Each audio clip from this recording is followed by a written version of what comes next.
This is part 3 in a short introduction talking about why Christians need to re-examine their relationship with the scriptures and the law of Moses.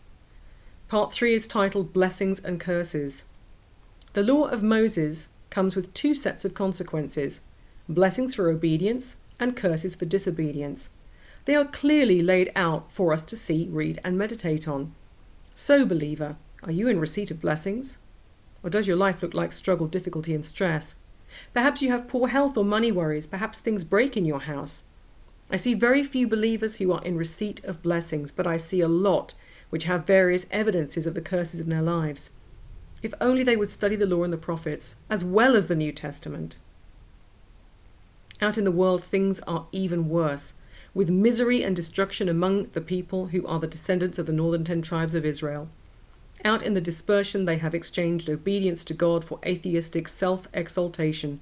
They sneer at the idea of God, believing themselves too wise and too full of knowledge to believe in and humble themselves before the God who knitted them together in their mother's womb. Professing themselves to be wise, they became fools, we are told in Romans 1:22.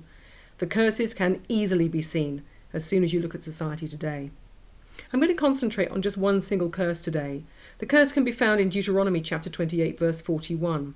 It says, "You shall father sons and daughters, but they shall not be yours, for they shall go into captivity." This verse shows us two things. Firstly, that men will lose their children, and secondly, that men shoulder the greater weight of responsibility for obeying and upholding the law. How many of us know someone, perhaps a relation or a friend, who has been divorced by his wife and has, sometimes by increments, and sometimes all of a sudden, lost contact with their beloved children? The agony of fathers shut out from the lives of their children with either minimal or no contact, and even less chance to influence or raise those children.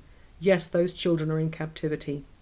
I know a man who has been divorced twice, a believer in Christ. He has lost access to first one son and now almost to the second.